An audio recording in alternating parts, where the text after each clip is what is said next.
The number one team in the nation looked like the number one team in the nation in their first playoff appearance for 2025. The Friends Falcons set a new team rushing record for the NAIA. Well, they had the old one anyway, but they set a new one on Saturday. And Lindsey Wilson decided to just pretty much tell their fans, if you leave at halftime, you're missing out on the best part of this game. Good evening and welcome to College Football This Week. I'm Joey McWilliams. Glad to be with you tonight. Lots to talk about. Second round action in the NAIA Football Championship Series.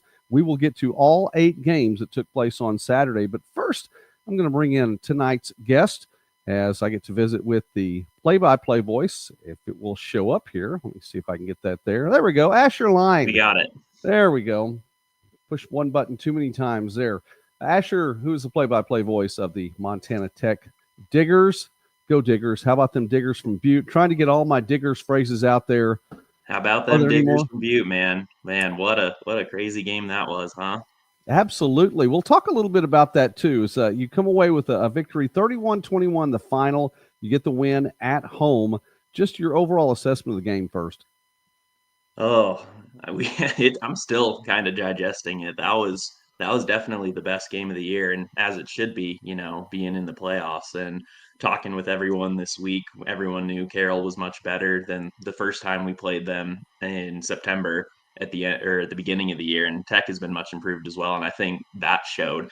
We were kind of scared at the start of it because Carroll's first couple drives, they were marching right down the field. Defense was giving them some soft coverage, and they got close to the red zone, but then defense buckled up on fourth down. They had a couple fourth down stops, and it was really the defense that's improved the most, I think. And I think that showed this weekend as well, with critical moments throughout the game, really stopping Carroll when they needed something.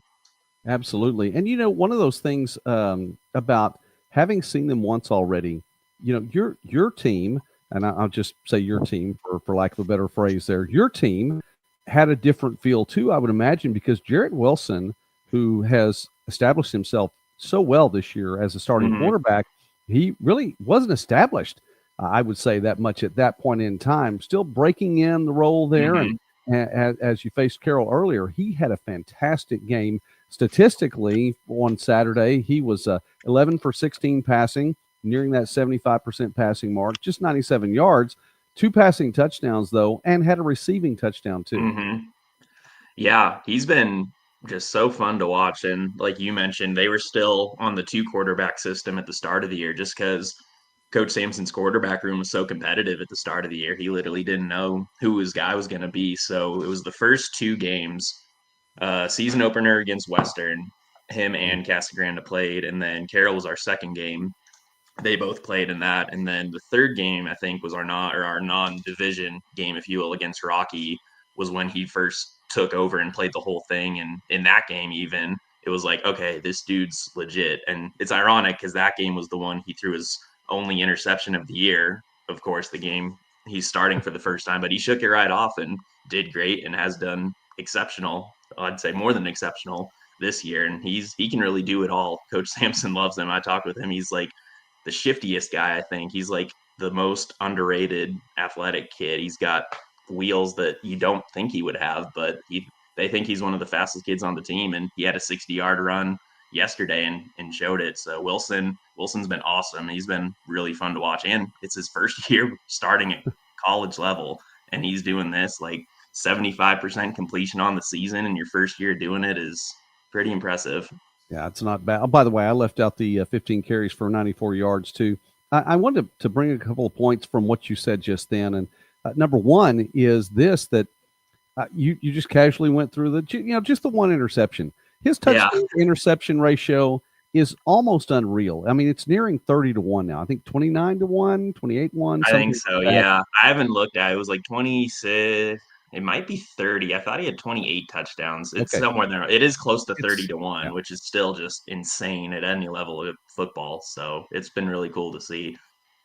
The other thing you talked about too, and again, just talk through it, that you start off the season taking on Montana Western, then you have Carroll, and those are your opening 2 games. Rocky Mountain, a very solid team as well, but I mean, those are your opening 2 games, breaking in quarterbacks, dealing with, who are you going to get to ultimately step into that role as more of a full-time starter in that role.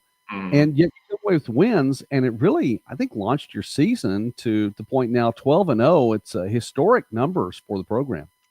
Yeah, absolutely. And it was kind of weird getting our two biggest rivalry games out of the way because normally those are at the end of the year for football, but that's just how it was with the Frontier expanding. But it was literally from the first play of the season, once Levi Torgerson took the opening kickoff for a touchdown against Western. I think ever since then we've all thought, okay, Montana Tech is legit this year. They're gonna make something happen. And then Torgerson had a punt return later in that game as well, and they've just been stacking wins. And the biggest thing I think is Coach Sampson says it doesn't really matter who they're playing, because I know a lot of people are saying, oh, they haven't played anyone in a couple months just because everyone in the East is, not as competitive as their first couple games, which there is some validity to that. But at the same time, I think it's more about just playing to their standard. And Coach Sampson says that all the time. And I think it's shown. Like, they've just dominated every other team that's been on that far sideline from the press box. So it's been really cool to see, and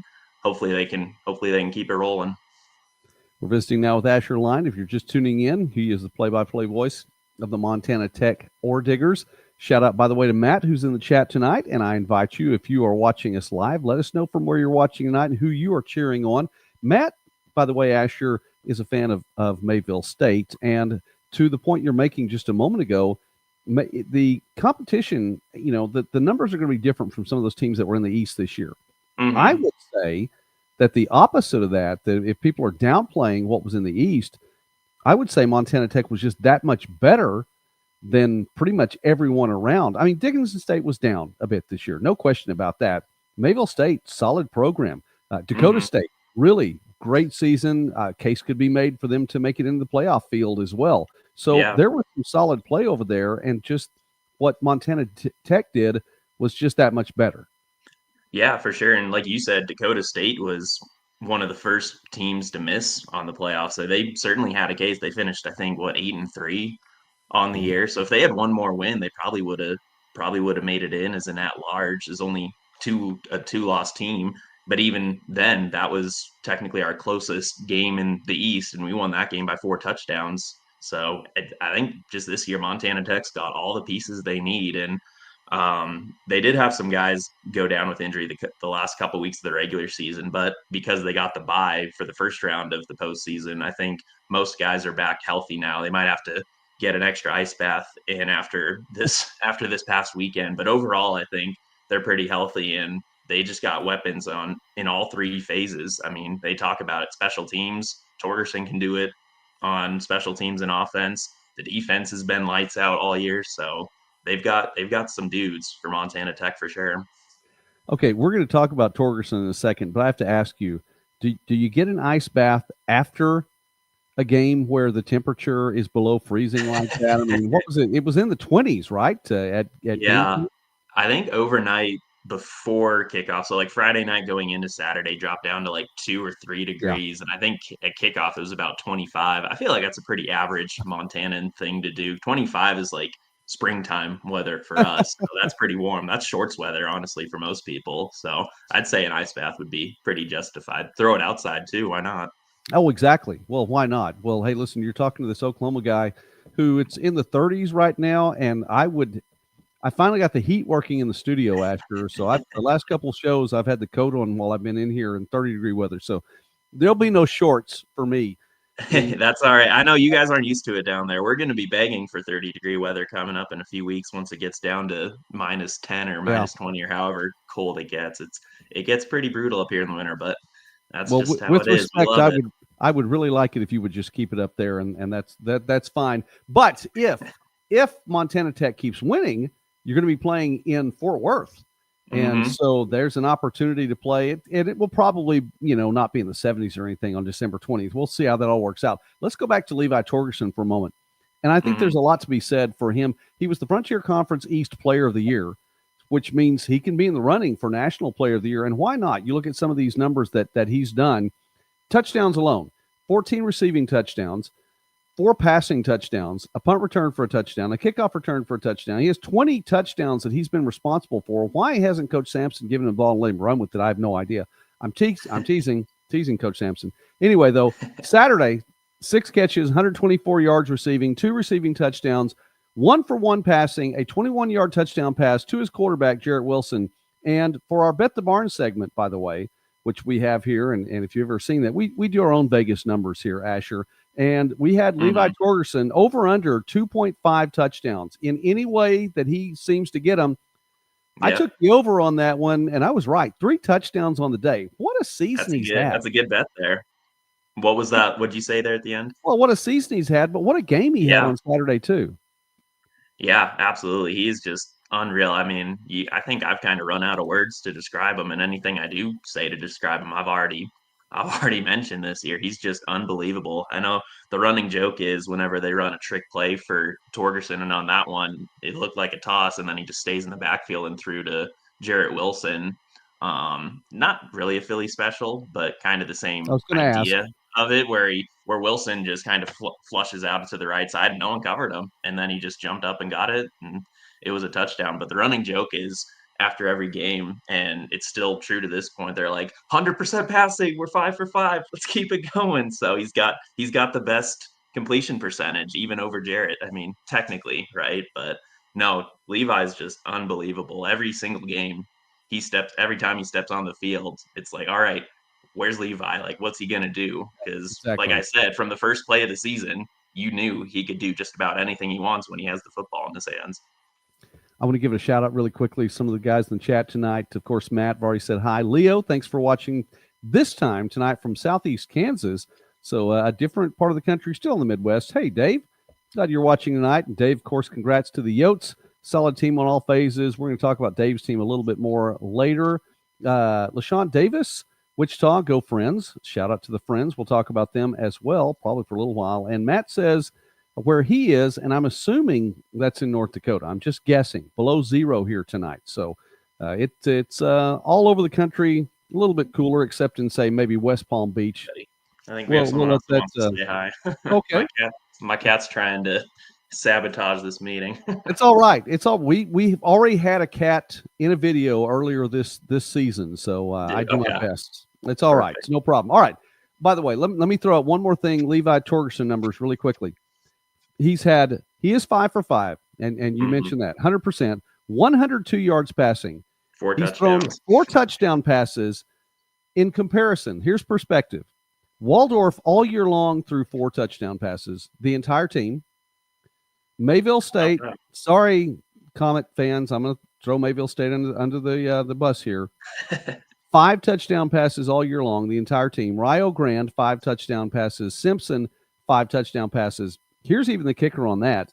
Torgerson by himself threw 4. Waldorf, it took 2 quarterbacks to do it. Neither one of them had 4. Mayville State, 4 different players successfully completed a touchdown pass. Obviously, none had 4 there. Rio Grande had 3 players to complete a touchdown pass. None had 4. Simpson, Caleb Anderson had 4 touchdown passes to match what Torgerson did, but he had 5 interceptions also. So I think Torgerson's numbers, I mean, relatively, if you want to talk about perspective, there's so much that could be said for him being player of the year. Just wanted to drop those. Feel free to take those numbers. I'll send them to you later, Asher, so you can. I completely agree with you. I remember, I'll just quickly say there, I don't know if it was an official NAIA thing. It was like someone's like potential player of the year candidates. And a lot of people are saying, I think you're missing someone that is doing pretty good things in Butte. So I am biased, but the numbers speak for themselves, man. Levi's definitely a player of the year candidate in my mind.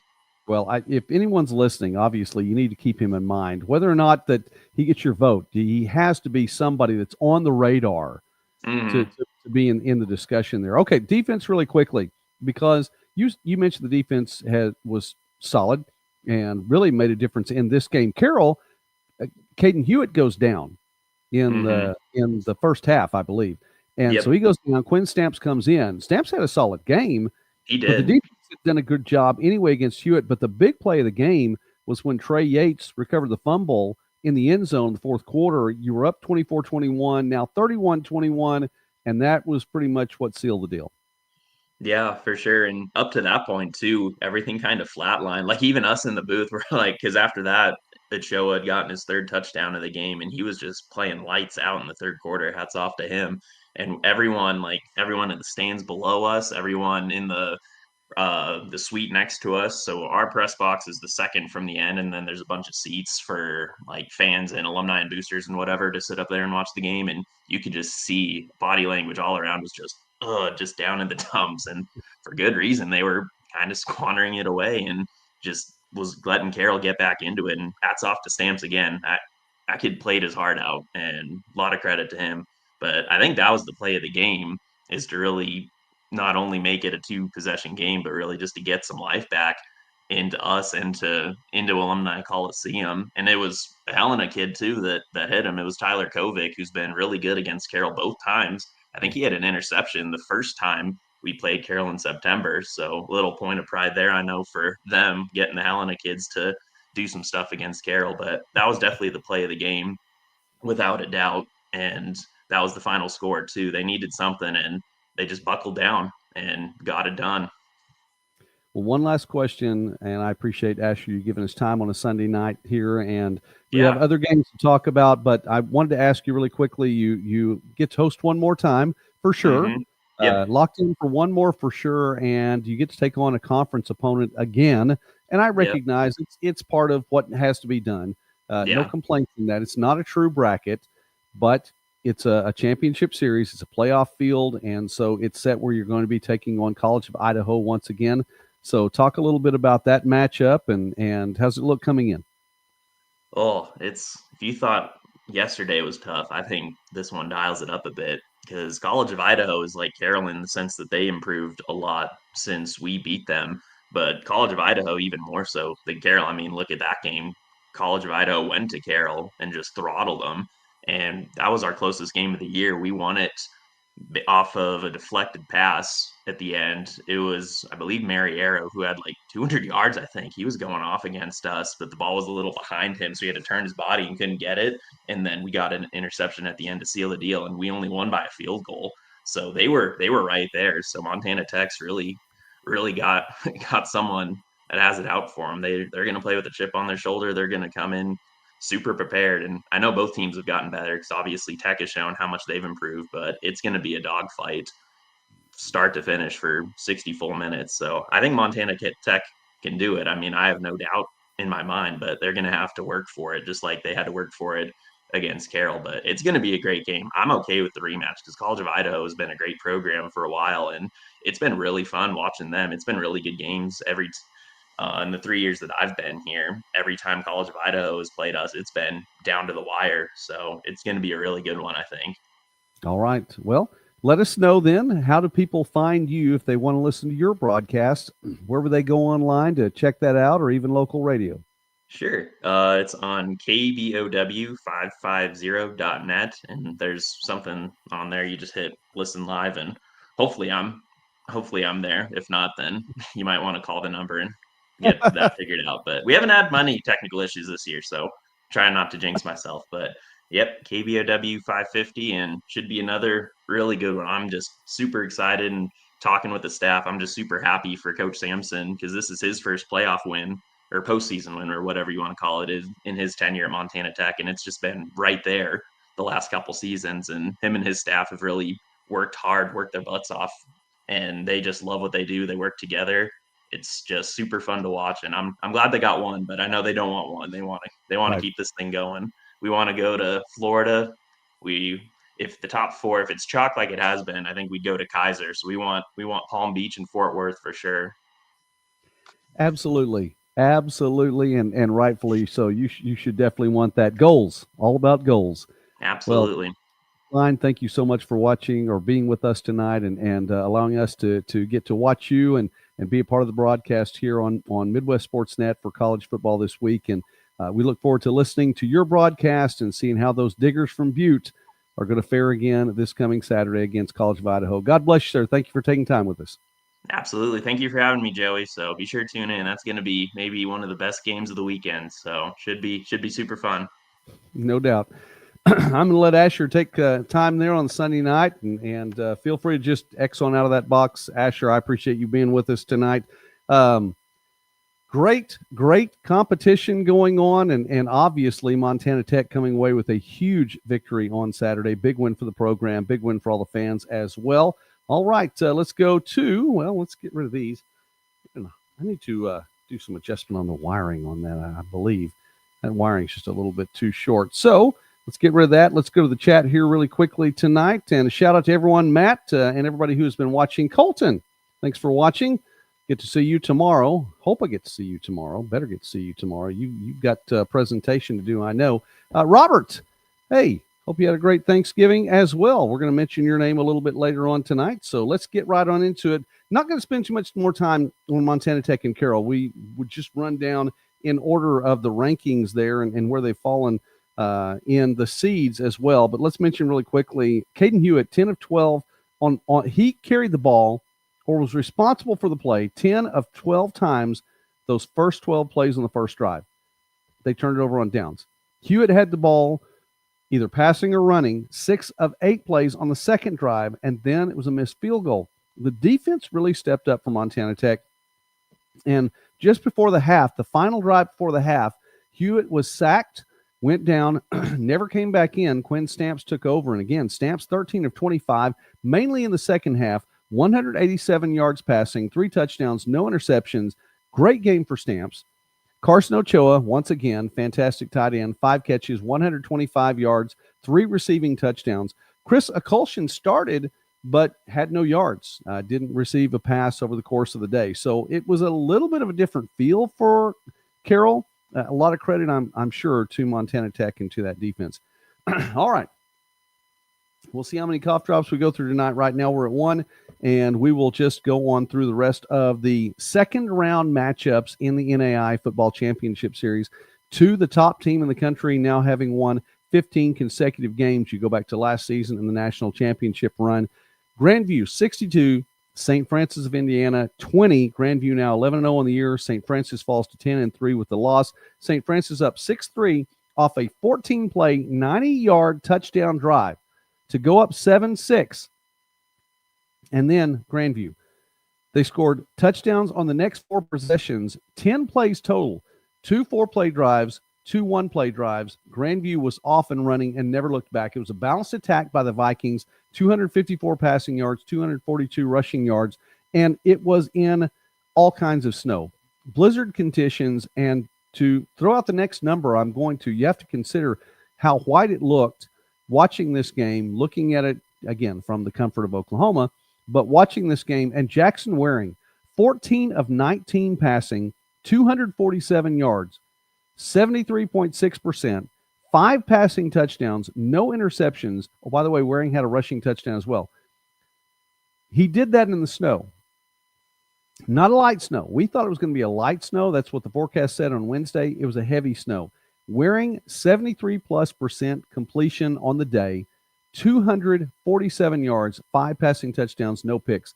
Absolutely incredible. The National Player of the Year last year, and a lot to be said for his candidacy for that award this year as well. 9 different players in Vikings uniforms crossed the goal line on Saturday for Grandview. 9 separate players crossed the goal line. An incredible afternoon. Bryant Williams, by the way, 6 carries, 119 yards rushing. He had a rushing touchdown. And for St. Francis, Ajay Dandridge, 11 catches, 227 yards receiving, 2 receiving touchdowns.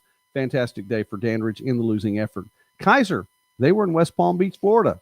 That's where Montana Tech would like to see themselves possibly in a week or two. In the meantime, Kaiser comes away with a 44-16 win over Southeastern. Southeastern falls to 9-3. That's where their season closes out. Kaiser now at 10-0. The numbers for the Seahawks, and we'll say this again midweek show, 59-0 when scoring 30-plus points. Now 59-0. They've won 28 straight in the state of Florida, home or away, 19 straight at home, and are now 41-4 all-time at home as a program. Phenomenal numbers. Shea Spencer, let's talk about phenomenal numbers once again. 27 of 33 passing for 307 yards. That is 81.8% completions on the day. Amazing number for Spencer. 4 touchdowns thrown, no interceptions. It got started, both teams punted the ball, and then 3 straight Kaiser possessions resulted in touchdowns, and the Seahawks went up 20-2. The extra point was blocked, missed, and Southeastern returned it for a touchdown. By the way, that happened twice on Saturday. A team went up, looked like they were going up 21-0, and then an extra point miscue. The other team runs it back 97 yards for the score. And so Kaiser goes up 20-2. Shea Spencer, we mentioned his numbers. How about Jaden Miller and Dylan Simon?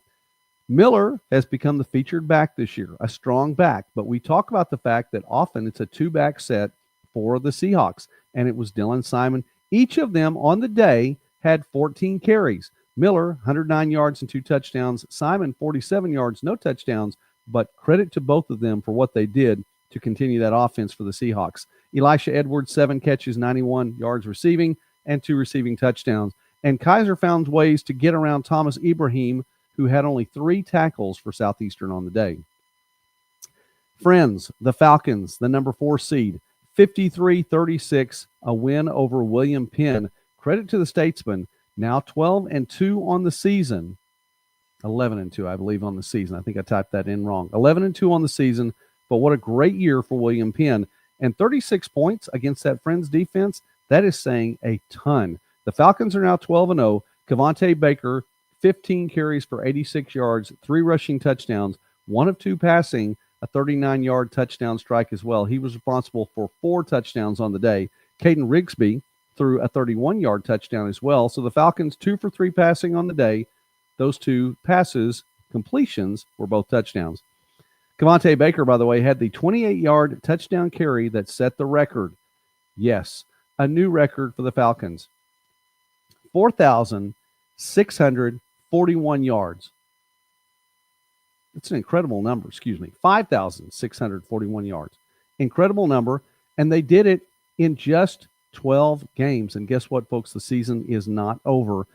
That's part of our Bet the Barn segment as well, but Cavante Baker got the record-setting carry. Adarian Sykes had 12 carries for 119 yards to lead the way for the Falcons. Nick Cordova, 10 carries, 45 yards. He had a touchdown as well. And Tyson Wallace had 13 tackles on the day, 2.5 tackles for loss. For William Penn, Sterling Ramsey, the second in his final game, 13 of 23 passing, 205 passing yards, 4 touchdowns thrown, 1 interception as well. He had 13 carries and 10 yards rushing. Destin Loring, another big day. 32 carries for the running back, 175 yards. You can't ask for much more than that. He had a rushing touchdown. And for 2025, he's now had 30 rushing touchdowns. He's ahead of Cavante Baker in that category. Baker now with 27 rushing touchdowns and at least 1 more game to add that number more. But Loring with a fantastic season for William Penn. Benedictine, the Ravens go to 11-1 with a 21-17 victory over Campbellsville. Jackson Dooley, 8 for 19 passing, just 95 passing yards. Did not throw a touchdown, threw an interception as well. 2 carries for 13 yards. The defense stepped up, and the running game stepped up for Benedictine. Ben Gilliland had 0 tackles, but he had 1 block. He had a touchdown reception, a touchdown recovery, blocked an extra point, had the touchdown blocked a punt, had a touchdown recovery, and a quarterback hurry. This happened with 6:54 left in the third quarter, and it ultimately proved to be the game winner, getting those 21 points on the board. Dalton Witherspoon, 14 carries, 110 yards rushing, 2 rushing touchdowns. Xavier Ugorji, 23 carries, 123 yards rushing. The 2 combined to carry the ball 37 times for 233 yards. Big afternoon, and it was the ground game that made the difference for the Ravens. For Campbellsville, Jet Engel, who has had such an amazing season for the Tigers, 10 completed passes, 98 yards passing, no passing touchdowns on the day, and he threw 2 picks. Not his best day, but Trey Bass had a great day again, though. 23 carries, 189 yards rushing, 1 rushing touchdown, just not enough. And Benedictine will travel to Wichita to take on Friends this Saturday. We'll talk about that more in our midweek show. Marion, 11-1 now. A 26-18 victory over Dort. The Defenders have lost their last 2 games after starting 9-0 on the year, now 9-2 to close out the season in a snow-covered field. And Marion was one of those teams also, like Kaiser, looking to go up 21-0, and a blocked point after resulted in a 97-yard return for 2 points on the board for Dort. Looked like it might even make a difference as well. You never want to give up that extra point and turn it over in a 3-point swing right there. But Marion, they knew what to do. And the Knights opened up the game with 12 consecutive rushing plays. Now, again, this looked similar to what we saw in Des Moines there in Indianapolis. 10 straight rushes to open the game. 8 of them went to Keegan LaBelle. LaBelle on the day, 27 carries, 138 yards rushing. He had 1 rushing touchdown. 2 for 10 receiving. He had 1 receiving touchdown as well. LaBelle with a fantastic day. And how about this for Marion? Caden Houseman, 15 tackles on the day. That led its team. Wyatt Woodall, 13 tackles on the day, 2.5 tackles for loss. Yassine Falk, or Falky, did ask for pronunciation on this one and didn't receive anything. So Yassine, I'm doing my best. 2 interceptions, including a 76-yard pick 6, which again proved to be just enough insurance in the game, a 26-18 win. For Dordt, Noah Strickfaden, who's been at the helm since the final game of the season. In the second quarter of that game, Colton Cruz went out. Strickfaden came in. He started in this one and went 23 of 39 passing for 223 yards, 2 touchdowns, but the 3 interceptions on the day, those were the 3 turnovers for Dordt, and it did make a difference. And let's look over here really quickly as we're scrolling on along. Yeah, some insane numbers, by the way, for Levi Torgerson. Absolutely. Tool Envy, haven't seen you in a while. Glad to see you back in the chat.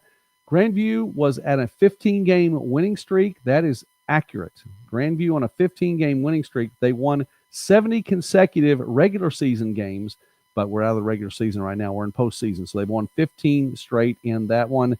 And the GPAC is out. Robert, you're exactly right. The GPAC is out. First time in a while that's been the case, that the GPAC has been out this early and did not win a postseason game. No.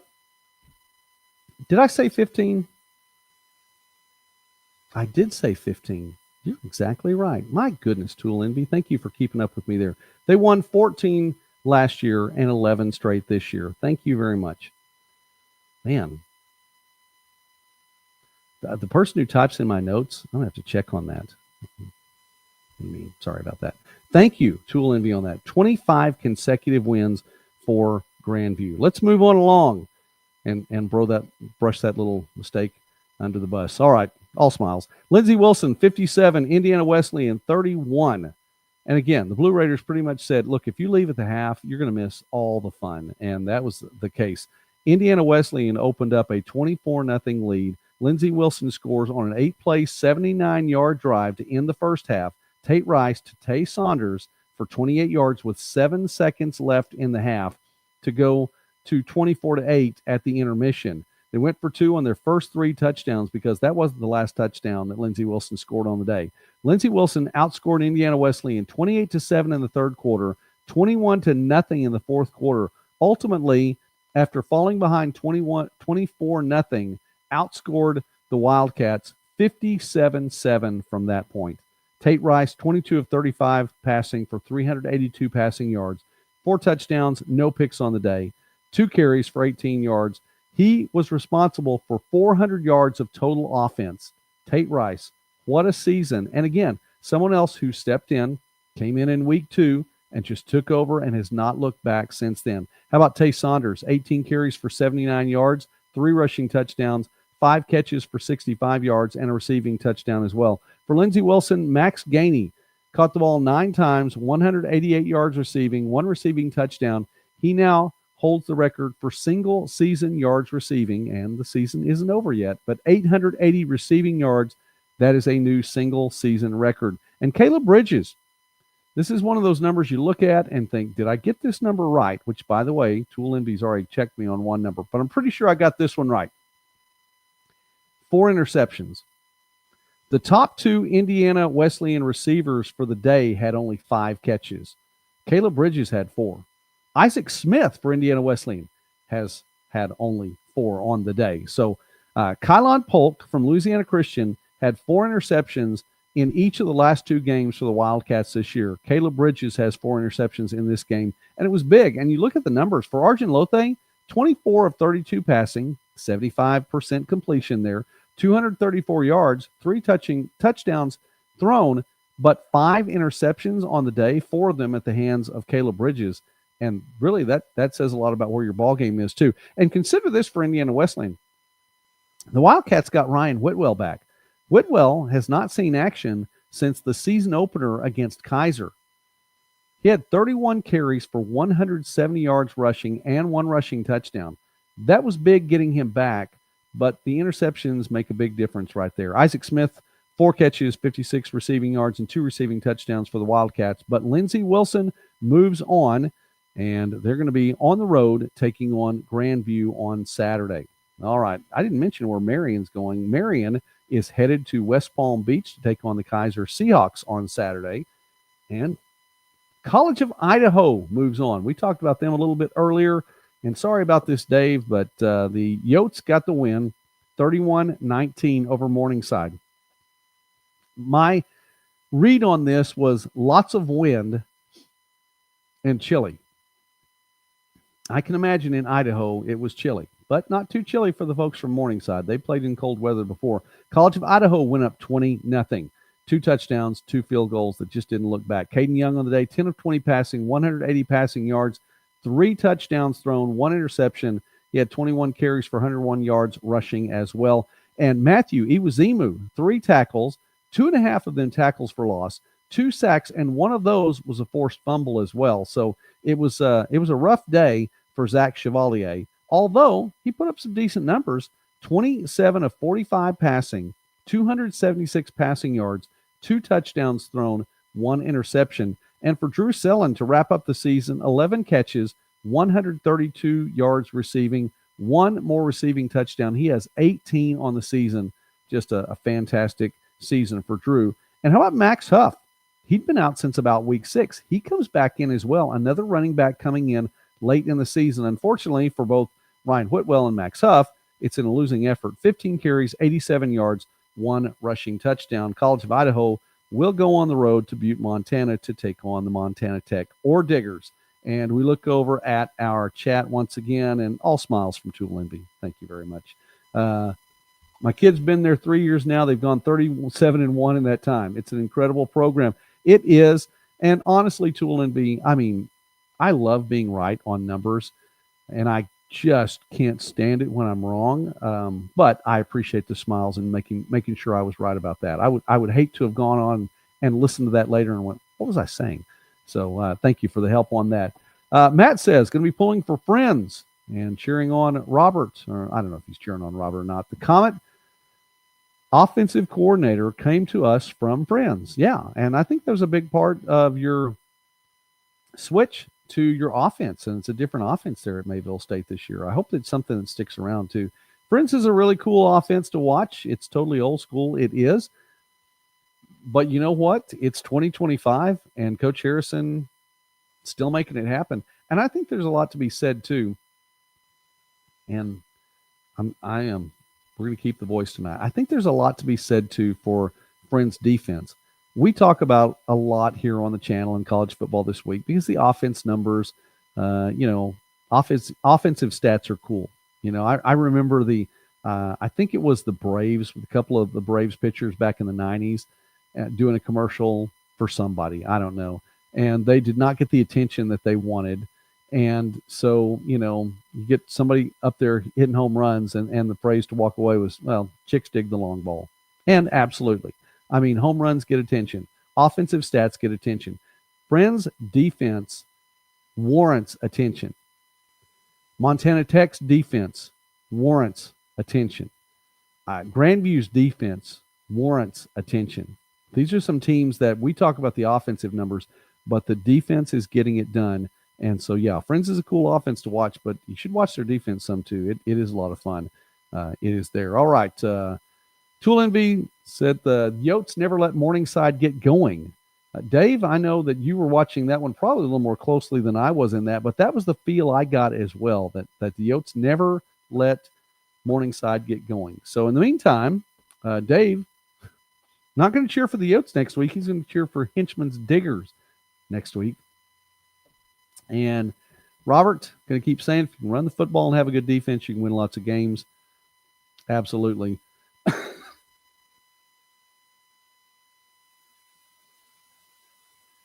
Sorry about that. Friends might be as old. might be old school at its base, but you can't tell which direction they're coming at you. It's assignment football, and that's the way it has to be on defense too. But everybody has their assignment, and everyone runs it very well. So it is a lot of fun to watch, and I had the chance to watch it up close in person in Wichita. And honestly, guys, I'm just telling you, if it opens up 6 days from now, I really want to be in Wichita again. I'd like to see that run up close and personal one more time, but it's just fun. You're right. You just never know who's going to get the ball, where it's going to come out. And especially if they're, throwing touchdown passes of 30 plus yards and 50 plus yards just every now and again out of nowhere, it's really tough to stop. It absolutely is. All right, let's go quickly to our Bet the Barn segment as we wrap things up tonight and see what we have here. How about this? Okay, well, two things in the Bet the Barn segment this week. Two things. One of them, since we're talking about Friends, let's go ahead and get there really quickly. Since we're talking about Friends, who was going to carry the ball for the record-setting yard? And it wound up being Cavante Baker.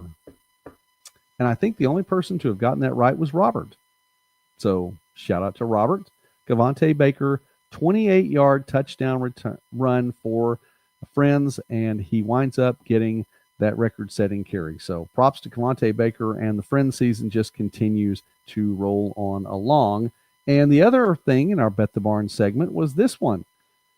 Levi Torgerson, over-under, 2.5 touchdowns, and he had 3 touchdowns. I did get the over on this one. 3 touchdowns on the day, 2 rushing, 1 passing, none rushing, 2 receiving, 1 passing.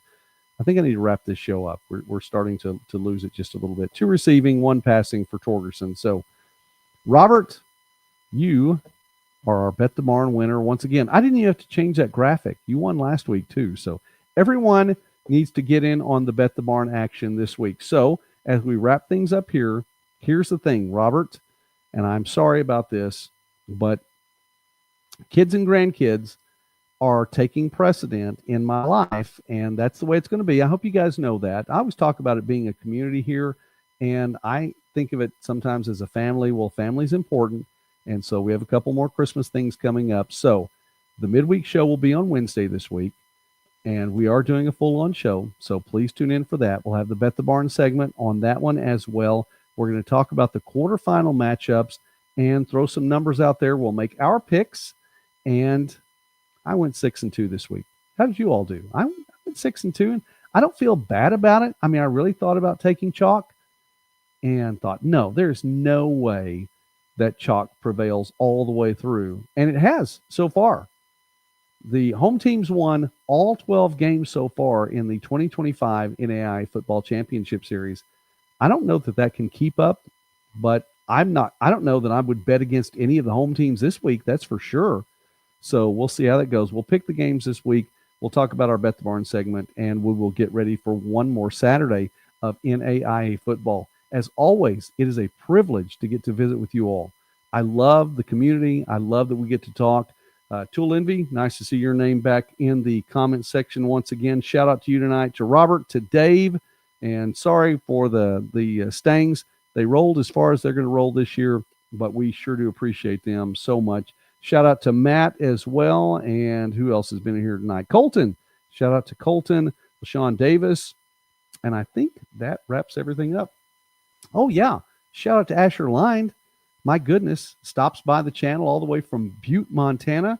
So he's got at least one more football game to call this year as well. So to each one of you tonight, thank you for watching. I really do appreciate it. It's always a blessing. Wednesday night, 8 p.m. Central. That's when we're coming back with our midweek show. And who knows, we may, can't say for sure, but we may get a Midwest Sports Saturday from Wichita, Kansas this week. In the meantime, God bless you all. Thank you so much for watching. You guys have a great, great night. I think of you all week long. I'm cheering on your teams as well. It'll be a lot of fun to see the games this weekend. God bless you all and have a great night.